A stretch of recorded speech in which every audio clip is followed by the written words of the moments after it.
सांगलीत होत असलेल्या कृष्णामाई महोत्सव कार्यक्रमाच्या अनुषंगाने आज महोत्सवाचा मोठ्या उत्साहात सुरुवात झाली आहे।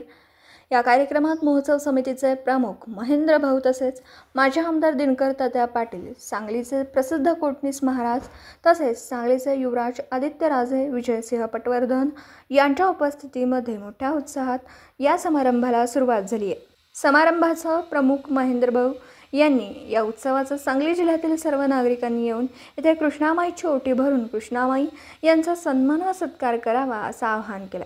सांगली जिल्ह्यामध्ये प्रथमतःच इतक्या मोठ्या प्रमाणात व उत्साहामध्ये हा उत्सव साजरा होतोय, याचा सगळ्यांनी लाभ घ्यावा अशी विनंती महेंद्र भाऊ यांनी केली आहे। पत्रकार राजेंद्र शिंदे, झी न्यूज मराठी। आपली आई कृष्णामाई, त्याच्या विना जीवनच नाही। आज आपल्या सांगलीमध्ये कृष्णामाई महोत्सवाची सुरुवात झालेली आहे। अनेक साधू संत व मान्यवरांच्या उपस्थितीमध्ये या ठिकाणी परमपवित्र भगवा ध्वज याचे पूजन करून कार्यक्रमाची सुरुवात झाली। कृष्णामाई गंगामाई याचं पूजन मनोभावी या ठिकाणी झालं। त्यासाठी या ठिकाणी आपल्या सांगलीतले मुख्य पुजारी हे उपस्थित होते। आजचा दिवस व आजचा सोहळा खूप सुंदर असा सांगलीकरांसाठी आयोजित केलेला आहे। आज आपल्या गणरायाच्या चरणाला स्पर्श करून आपण शोभायात्रेची सुरुवात या ठिकाणी करणार आहोत। शोभायात्रा आपली गणपती मंदिर ते बालाजी मंदिर आणि बालाजी मंदिर ते कृष्णामाई मंदिर अशी असणार आहे। आणि त्यानंतर ह्या आपल्या कृष्णामाईच्या तीरावर या किनाऱ्यापासून ते त्या किनाऱ्यापर्यंत आपण कृष्णामाईला साडी नेसवणार आहोत।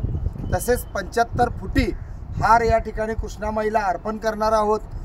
तसेच ओटी भरून जलपूजन करून आपण या ठिकाणी मनोभावी पूजा या ठिकाणी कृष्णामाईची करणार आहोत। सांगलीतील सर्व नागरिकांना, भक्तांना, धार्मिक, आध्यात्मिक सगळ्या जाती, धर्म, पंथ, शैक्षणिक, इतर क्षेत्रातल्या सगळ्यांना एक कृष्णामाई पुत्र म्हणून मी विनंती करतो की आपण या सोहळ्याचे साक्षीदार होऊया आणि हे पुण्य आपण सगळीजण मिळून आपापल्याला प्राप्त करून घेऊया।